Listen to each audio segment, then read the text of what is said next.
Assalamualaikum warahmatullahi wabarakatuh. Welcome back to my channel Rahma Ulfita. Nah teman-teman, kali ini vlognya aku beda banget karena aku lagi ada di sebuah pondok pesantren. Tapi ini pondok pesantren juga beda dari yang lain karena ini tuh khusus untuk merehabilitasi pecandu narkoba. Dan saya sudah bersama Pak Kiai Inyong ya. Nama lengkapnya siapa sih Pak? Ahmad Ihsan Maulana. Ahmad Ihsan Maulana, tapi biasa dipanggil Ustadz Inyong atau mungkin Kisro Godok. Kisro Godok. Iya. Karena emang godok Emang ya. godok gitu. Oke. Boleh tanya-tanya nih? Oh boleh, silakan. Ini alamannya ada di mana sih? Itu di Desa Karangsari. Karangsari, masuknya Kalimanah ya? Ya, maksudnya Kesempatan Kalimanah, pokoknya Purbalingga. Nah ini kan udah familiar banget nih ya. Bukan hanya di Purbalingga, tapi sampai luar negeri nih terkenalnya ya. Bisa diceritain dari kapan mulai berdiri dan ini tuh di bawah naungan dinas apa sih? Ini kami berdiri sebenarnya dulu kita mendirikan pondok pesantren ya tahun 2000 itu kita membuat pondok pesantren, alhamdulillah sampai 600 waktu itu santrinya. Tapi ternyata al-insanul bitakhir wallah bitakdir, manusia hanya bisa melaksanakan dosa dan berdoa. Ternyata Allah membalikan begitu saja. Kami dikirim itu amanah dari Allah, yaitu berupa anak-anak yang tersandung marah narkoba. Waktu itu kita juga sempat bingung dan sebagainya, tapi saya coba ya harinya karena kami dititipi sama beberapa jenderal yang menitipin ke saya, alhamdulillah ini bisa sembuh dan alhamdulillah juga akhirnya sampai sekarang lah kita berlanjut seperti itu. Dari tahun? Itu dari tahun 2003, 2003 itu udah dititipin dan sebagainya. Dan alhamdulillah anaknya udah sukses, ada yang jadi guru, ada yang jadi PNS ya di negeri. Suatu kebanggaan juga ya. Pernah juga ada yang jadi polisi dan sebagainya. Alhamdulillah. Nah kesininya makanya kita terus mungkin Allah menakdirkan kita berbeda ya. Tujuannya Allah itu mungkin kenapa kita ada seperti ini dan kita dititipin orang-orang seperti ini, ternyata tahunya narkoba itu sangat booming sekali, di mana-mana udah kenal narkoba. Bahkan di pelosok itu udah kenal narkoba. Terus lantas siapa yang ngurusi mereka? Ya kan, pada mereka tuh udah jelas menjadi stigma masyarakat, dimusuhi masyarakat, dicurigai masyarakat, semuanya itu dibenci oleh masyarakat. Nah, kami sebagai mungkin ini sebuah amanah dari Allah buat kami. Alhamdulillah kami dengan ikhlas siapapun orangnya itu yang terkena narkoba, tersandung narkoba, kami siap untuk rehabilitasi secara gratis. Dan gratis kalau tidak. Oh, itu sampai berapa bulan Pak? Kalau dulu sampai 1 tahun, 2 tahun ya, sekarang hanya 4 sampai 6 bulan, bahkan 6 bulan sampai 9 bulan. Biasanya pasiennya sampai berapa nih? Kalau ini pas kebetulan kemarin udah pulang ya, jadi sebelum Lebaran itu kemarin kita dapat ada 48, sekarang tinggal 20-an. Di separuh udah pulang dan ini kemarin baru datang lagi. Terus ini untuk bulan yang dari luar kota? Iya dari luar kota semuanya, nggak ada yang dari sini, nggak ada. Semua luar kota semuanya. Kemarin alhamdulillah dari luar negeri, dari Singapura, terus dari Malaysia. Alhamdulillah mereka juga pada berhasil sembuh. Sampai luar negeri loh guys. Gitu. Nah, by the way kita mau ngulik sedikit nih. Ini kan terkenalnya kayak godok ya. Iya. Maksudnya godok itu apa sih teman-teman? Nggak ada yang tahu mungkin nih ya teman-temannya saya nih. Godok itu rebus. Rebus. Iya. Kenapa rebus? Iya karena kita harus pakai air yang mendidih. Maksudnya pasiennya direbus atau gimana? Pasiennya direbus. Pasiennya direbus. Iya, direbus. Dalam tungku tuh? Dalam tungku. Saya dulu pakai dream ya. Awal-awal saya pakai dream, pakai kayu bakar. Ternyata asapnya kemudian apinya keluar yang ganggu. Dan orang juga bikin takut juga. Ternyata kita bikin tungku seperti ini. Alhamdulillah untuk berdua ya, untuk 2 orang. Jadi mereka bisa menceritakan rasanya seperti apa dan sebagainya. Bahkan kemarin waktu awal-awal kita pakai TV, jadi sambil melihat TV kan gitu. Enjoy ya Pak ya. Aja, mereka merasa senang dan sebagainya.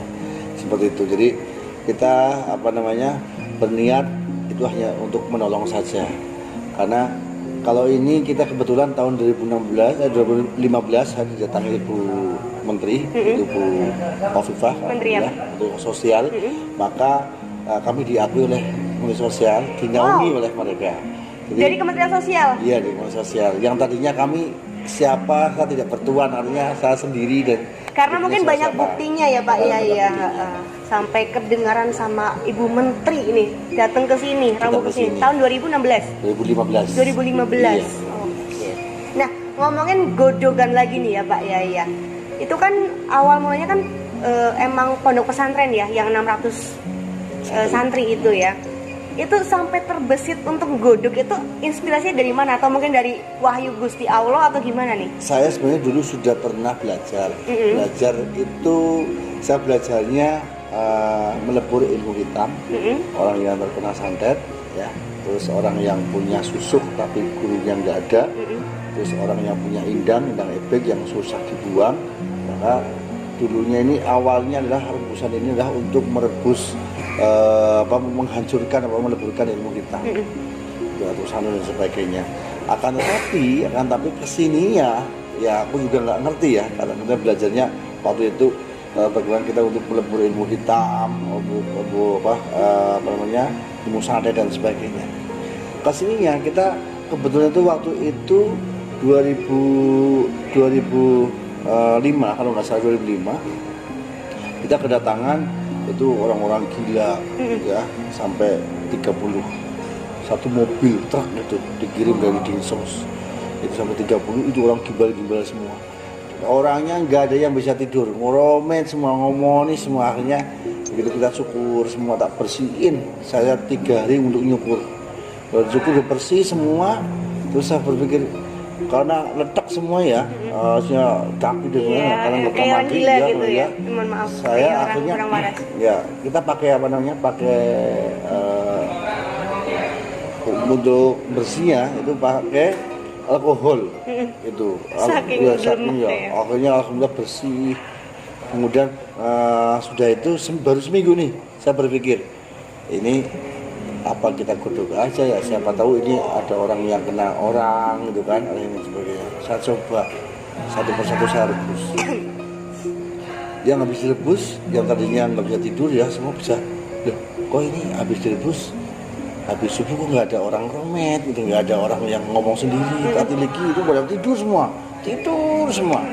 Alhamdulillah, kok ini bisa pada tidur ya.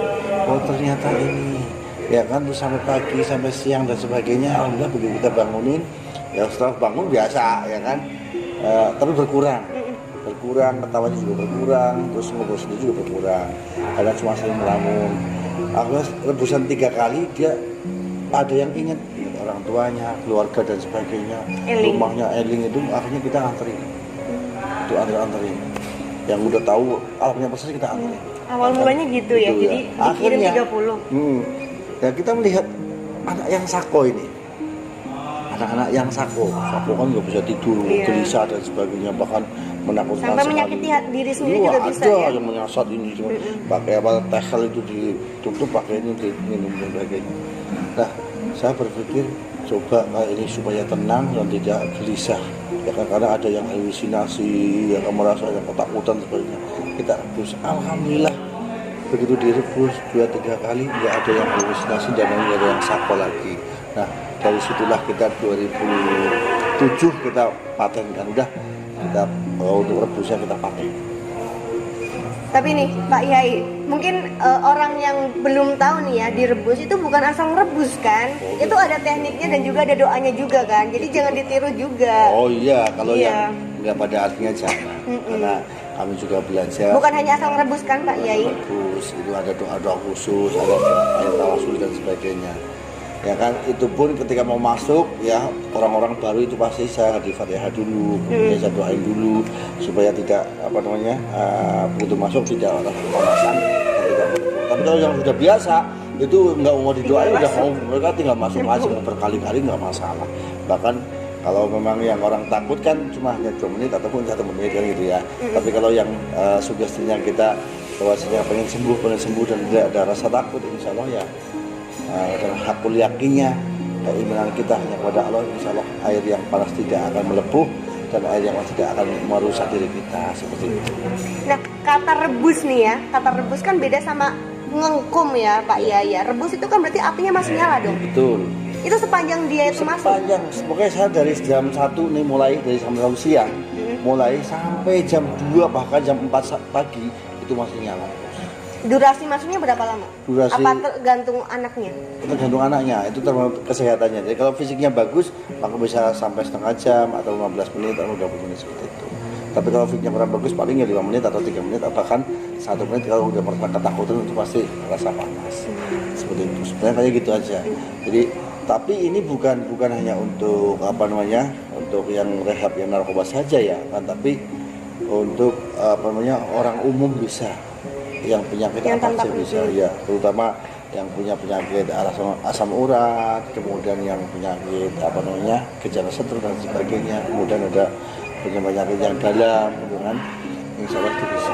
Itu juga kalau orang yang sehat mungkin stres ya, stres mungkin dengan pikiran, kendaraan dan sebagainya yang sehingga kecapean, begitu digodok dia langsung sehat lagi, fit lagi, karena saraf yang tegang itu akan menjadi kendor lagi seperti itu. Nah, untuk rehabilitasi di sini nih ya Pak Yaya, apakah hanya untuk perebusan atau ada kayak ngajinya atau kegiatannya apa aja sih Pak? Oh, pasti ada ngajinya lah ya, kita bukan hanya itu saja, karena bagian daripada metode, bagian pada religi termasuk Usaha juga ada doanya ya. ada doanya juga, kemudian ada apa untuk ditoknya juga pakai herbal kayak gitu kan. Contohnya? Pakai apa kayak kelapa hijau, kurma juga dan sebagainya yang kita ramu, terus kita minum kepada mereka gitu selama 41 hari khusus buat mereka diminumkan. Terus kegiatan itu kan ada bimbingan konseling dan sebagainya, ada konseling kelompok, ada konseling individu, ya kan. Kemudian ada asesmen kita, kemudian kita arahkan bagaimana tentang tahu arti hidup yang sebenarnya. Kita bawa ke kebun dan sebagainya. Kita melihat filosofi daripada tanaman. Ketika kita ajak ke kebun untuk nanam, ketika tanaman dibiarkan begitu tanam terus dibiarkan saja, maka apa yang terjadi? Dari Tidak akan rumah berhasil, ya kan? Ya, dari rumah tidak berhasil. Terus juga manusia kalau dibiarkan saja begitu dilahirkan, dibiarkan, maka apa yang akan terjadi? Khususnya yang bersama, makanya filosofi tanaman apa tumbuhan hidup itu seperti manusia, seperti kita juga butuh pengayom, butuh pembimbing, butuh apa namanya Penasehat dan sebagainya kan, sama aja butuh perawatan kan gitu. Begitu juga tanaman juga butuh perawatan ya kan, dan sebagainya. Ada yang ngebimbing caranya kayak supaya hasilnya baik. Kita tetap semua dengan sama. Ada kalau kita juga maksudnya Allah mau hidup yang diciptakan oleh Allah, cuma bedanya hanya manusia diciptakan secara sempurna. Nah, itu saja. Pengen ngobrol banyak sih ya Pak Yaya, cuma berhubung ini di YouTube ya. Aku poin terakhir aja nih Pak Yai. Ini kan mungkin yang sudah terlanjur di jalan yang salah nih ya, mungkin pengguna narkoba yang pengen datang ke sini tapi malu nih, atau cara bergabung menjadi pasien itu gimana sih Pak Yai? Sebenarnya lihat aja itu di YouTube ataupun kita cari nomor kontak person kami atau petugas yang bisa untuk sharing dulu, kemudian bagaimana saya untuk berdebat dan sebagainya, bagaimana saya untuk bisa berhenti dari konsultasi. Saya itu silahkan, mau rawat jalan boleh, mau rawat inap boleh. Jadi tergantung mereka. Monggo, kalau memang malu ya kita mau ketemuan di mana, ya kan. Nah, tapi nanti rebusnya ke sini, gak usah ngomong sewa-sewa, datang aja ke sini seperti tamu-tamu kita di sini banyak tuh yang dari Jakarta, dari provinsi, kemudian yang dari Polda juga ke sini. Saya diam-diam untuk melakukan rebusan. Itu saja sebenarnya. Jadi kalau memang kalian takut ya untuk diketahui orang banyak, cukup kalian sharing lewat lewat telepon, ya kan, udah sering-sering dan sebagainya. Mau rawat jalan monggo silahkan, atau mau ketemuan di mana monggo. Nah, nanti godoknya tinggal sambil silaturahmi datang ke sini lah, jadi gitu aja. Dan tenang aja, ini tanpa dipungut biaya ya. Ini emang bener-bener ngabdi untuk negara dan akhirat ya Pak ya. Saya berpikir gini, manusia hidup harus bermanfaat. Fakultas yang sebaik-baik manusia yang bisa bermanfaat buat manusia yang banyak atau yang lainnya, seperti itu.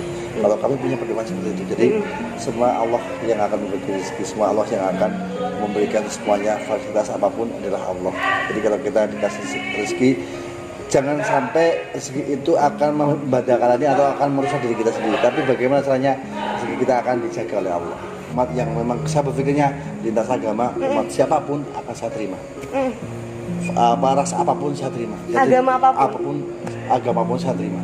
Kemudian dari suku manapun saya terima. Saya tidak membatasi. Bahkan dari luar negeri pun saya terima. Ya kan, apalagi yang khusus Indonesia dengan terkalikan. Pokoknya merdeka banget gitu loh. Keren banget sih Iya. Pak Yai. Ini selain Pak Yai juga gaul guys.